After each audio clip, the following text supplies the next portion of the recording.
François-Xavier Babin, je suis animateur conseiller Bois Énergie à la Fédération des CUMA de Basse-Normandie. Nous avons pour rôle l'animation et la promotion de la filière Bois Énergie d'origine bocagère locale sur la région, en lien notamment avec la SIC, Société Coopérative Bois Bocage Énergie. Aujourd'hui, en fait, les haies bocagères, le bocage représente généralement dans l'esprit des agriculteurs une charge, une contrainte. Et à juste titre, leur entretien sans valorisation derrière représente 100 à 150 euros, c'est une estimation qu'on a, par kilomètre de haie entretenu tous les 2 ans. Alors avec la filière Bois Énergie d'origine bocagère qui a été montée depuis les années 2006-2007 sur le département de l'Orne, l'objectif de cette filière c'est la valorisation des bocagères pour justement transformer cette charge en un produit et ainsi retrouver un intérêt au bocage sur le département. Alors les différents acteurs de la filière, ce sont d'abord les agriculteurs. Ce sont eux qui possèdent les bocagères sur leur exploitation agricole, sur leurs parcelles, et donc ce sont eux les producteurs de Bois Énergie, premièrement. Dans un second temps, on va retrouver les différents prestataires techniques qui vont pouvoir réaliser de l'abattage, du déchiquetage, on pense évidemment à la CUMA départementale I961, et aussi du transport. Et enfin, on va retrouver le troisième organe qui est vraiment important, c'est la structure d'approvisionnement, la SIC Bois Bocage Énergie, qui va réaliser l'achat du bois déchiqueté aux agriculteurs et la revente à des clients, généralement des collectivités et aussi quelques particuliers. Quand on parle d'abattage, on va commencer tout d'abord par repérer les différentes haies qui sont à maturité pour être abattues. On va effectuer ce qu'on appelle un recépage, c'est-à-dire que c'est une coupe au pied, au niveau de la souche, qui va permettre à la fois d'avoir une bonne productivité de la haie et en même temps de favoriser sa repousse. Donc ça c'est la première étape. Ce recépage, on va pouvoir le faire tous les 15-20 ans selon les essences et puis la situation géographique dans laquelle on va se trouver. Ça n'empêchera pas qu'on puisse laisser des arbres de auger au sein de la haie qui pourront être conservés pour un intérêt paysager patrimonial. Sur les deux techniques d'abattage qui existent, on a l'abattage manuel, c'est-à-dire avec la tronçonneuse, c'est un matériel qui existe sur toutes les exploitations aujourd'hui. La tronçonneuse, donc c'est un débit de chantier qui va être d'environ 4 heures pour faire 100 mètres linéaires.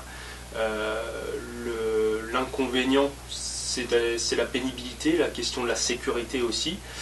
L'avantage, c'est la qualité de coupe, qui est irréprochable et sur lequel on pourra difficilement faire mieux. La deuxième méthode, c'est le coupeur-abatteur. Donc c'est une méthode qui est mécanisée, c'est-à-dire que c'est un outil qui va être sur pelleteuse. Donc on a un opérateur qu'on fait venir de l'extérieur, une entreprise, qui va réaliser la prestation. L'intérêt, c'est qu'on a un très bon débit de chantier, 100 mètres linéaires à l'heure à peu près, pour un coût de 150 euros de l'heure. On a également au niveau de la sécurité, de la pénibilité, quelque chose qui est vraiment optimisé, qui est facile, et on va préparer le chantier de déchiquetage de façon impeccable, c'est-à-dire que l'ensemble des troncs et des branches seront toutes endainées, préparées, prêtes à être déchiquetées. L'inconvénient de cette méthode d'abattage mécanisé, c'est la qualité de coupe. On va avoir un système qui va avoir tendance à éclater les souches et qui nécessite impérativement, et on insiste là-dessus, à être recoupé ensuite à la tronçonneuse, c'est-à-dire que les 50 derniers centimètres du bois doivent être recoupés à la tronçonneuse pour assurer une bonne reprise et d'être optimum. Donc, concernant le déchiquetage, les agriculteurs, une fois le bois abattu, vont pouvoir faire appel à la CUMA départementale I961. C'est une CUMA qui dispose de 2 machines, 2 déchiqueteuses à grappin, qui réalisent plusieurs tournées sur le département chaque année. Au niveau des caractéristiques, donc on a des machines qui sont en capacité de prendre des diamètres de 40 cm, du bois de 15 mètres de longueur maximum.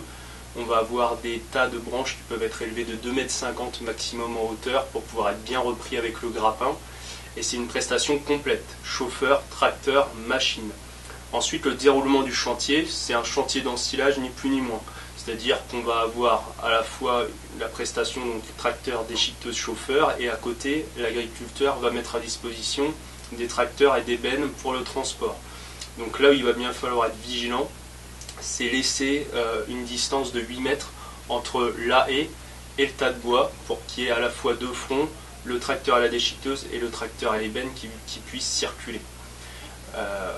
Évidemment, il faut que toutes les branches soient bien rangées dans le même sens, tous les pieds dans le même sens, et relativement groupées. On est sur une prestation qui est facturée à l'heure, 250 € de l'heure, et donc plus le chantier est bien organisé, meilleurs les débits de chantier seront, et moins les coûts de chantier seront aussi pour l'agriculteur ramenés au mètre cube sorti. Une fois le chantier de déchiquetage réalisé, le bois déchiqueté va être transporté sur l'exploitation agricole. On mettra le nombre de bennes suffisant en conséquence de la distance entre le chantier et l'exploitation agricole. Le bois déchiqueté, lui, va être stocké donc sous un bâtiment couvert. Le sol sera bétonné de façon à ce qu'il n'y ait aucun moment l'incorporation de terre ou de cailloux avec le bois énergie. Donc ça, c'est une question de qualité et d'acceptation en chaufferie. Le stockage, donc lui, il sera ventilé. On proscrira les orientations à l'ouest pour éviter que l'eau puisse rentrer. Et enfin, ce stockage, il aura lieu pendant 4 à 6 mois. C'est-à-dire qu'au moment du déchiquetage, le bois sera à un taux d'humidité d'environ 45-50% d'humidité. Et après 6 mois de stockage, sans être remué, le bois déchiqueté atteindra moins de 25%, entre 20 et 25% d'humidité, ce qui lui permettra d'être accepté en chaufferie de petite moyenne puissance, du type Pervenchère ou Berduy. Donc Laurent Devoux, je suis le coordinateur de Bois Bocage Énergie, coopérative d'intérêt collectif basée à Chanu, près de Flers, et qui commercialise du bois à travers tout le département de l'Orne. Une SIC, c'est une société coopérative d'intérêt collectif. D'ailleurs, le vrai nom de la SIC, c'est Bois Bocage Énergie. C'est le nom de la structure de commercialisation qui a pour rôle d'acheter et de revendre du bois, mais pas seulement, puisque c'est un collectif, c'est un groupe d'agriculteurs, de collectivités, de particuliers, d'associations, qui un jour se sont mis autour d'une table et qui se sont dit, voilà, on a ce pétrole vert sous la main, comment faire pour lui trouver des débouchés? Difficile de donner un prix moyen. Toutefois, on sait qu'aujourd'hui, que la plupart des exploitations qui ont une dizaine, quinzaine de kilomètres de haies sont sur un chiffre d'affaires de 3 000 à 4 000 €, parfois certains un petit peu plus, qui ont plus de productivité en bois. Mais du coup, ce nouvel atelier permet de dégager du bénéfice qu'on peut estimer aux alentours de 5 € la tonne en moyenne, voilà, qui peut parfois être plus, un petit peu moins, comme je viens de le dire, en fonction du type de chantier. Dans tous les cas, ce qu'il faut retenir, c'est que ce qui était une charge auparavant, même dans la méthode de conduite avec plutôt des épareuses et de la taille latérale, aujourd'hui, avec cette forme de recépage et d'exploitation par le pied, eh bien, on change complètement la donne et on est sur une rémunération. Eh bien, la commercialisation du bois va prendre deux formes. La première, comme l'a dit François-Xavier tout à l'heure, l'agriculteur, une fois son chantier réalisé, va emmener le bois sous ses bâtiments, dans un bâtiment aéré, ventilé, où le bois va sécher pendant 4 à 6 mois. Et du coup, à l'issue de cette période, on va se retrouver avec un combustible sec. C'est notre filière combustible sec, où là, le producteur va ensuite livrer, ou via un transporteur, directement à la chaufferie, après avoir été séché. La SIC, dans ce cas-là, joue le rôle de mutualisation, c'est-à-dire qu'elle va répondre à un marché public, quand c'est le cas d'une collectivité, ou elle va répondre à un appel d'offres, une demande de devis, et elle va mutualiser la demande pour un groupe de producteurs, 4, 5, 8, 10, qui vont être en capacité d'approvisionner cette chaufferie. Ça, c'est le premier cas. Le second cas, c'est plutôt dans des chantiers qu'on appelle, nous, dits d'opportunité, où on va se retrouver à un moment donné avec un gros volume. Par exemple, un producteur abat un taillis. On se retrouve avec 1000 m3 de bois et non pas 100 comme c'est habituellement le cas. Et ces 1000 m3 de bois, la filière locale, dans les petites chaufferies, ne peut pas les absorber. Du coup, on va trouver un débouché plutôt vers des grands opérateurs de l'énergie qui disposent de chaufferies qui consomment plusieurs milliers de tonnes par an et qui vont être en capacité de pouvoir absorber ce volume.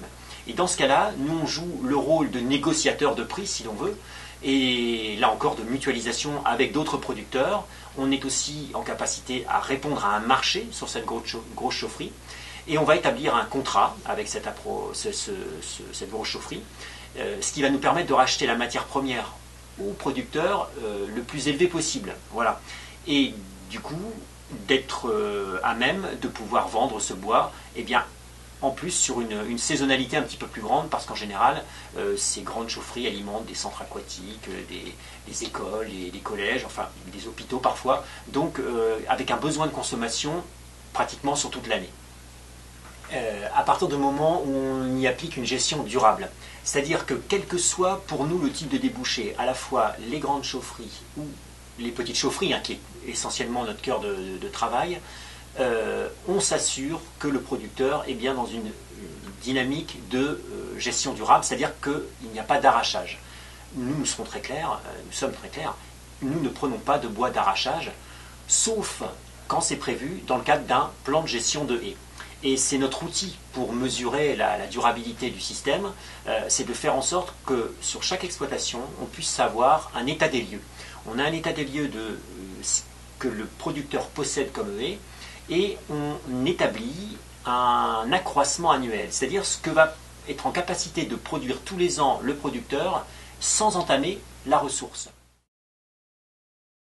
Alors là-dessus, on est très vigilant, c'est-à-dire que dans tout le process, à la fois depuis le déchiquetage, enfin la préparation du chantier, l'abattage, préparation de chantier, déchiquetage, transport jusqu'à la plateforme collective ou le hangar de l'agriculteur, il faut respecter des points essentiels et, comme l'a dit François-Xavier tout à l'heure, faire en sorte que l'ensemble des préparations soient bien faites de manière à ce qu'on ne se retrouve pas avec de la terre, des graviers, des cailloux, des encombrants. Se rapprocher des producteurs et des consommateurs. De manière à ce qu'on ait une meilleure visibilité sur la traçabilité et qu'on soit au plus près des lieux entre lieux de production et lieux de consommation. Et c'est vrai que ça permettra pour l'ensemble des acteurs des territoires d'avoir une vraie dynamique qui permette le développement de ces chaufferies et facilite leur installation en rassurant les porteurs de projets en leur disant il y a la ressource sur place et en sécurisant les approvisionnements pour les producteurs en étant sûr qu'ils aient des débouchés. Et pour ajouter à ce que vient de dire Laurent, la Fédération d'Écuma et ses partenaires travaillent activement aussi pour le développement des infrastructures de stockage, qui est un enjeu à court moyen terme pour le développement de cette filière, c'est-à-dire du stockage collectif qui permettent à chaque agriculteur de disposer de bâtiments pour stocker, sécher et ensuite permettre la livraison du bois énergie vers les différentes chaufferies. Donc il y a un travail qui est actuellement en cours, notamment avec le parc naturel régional du Perche.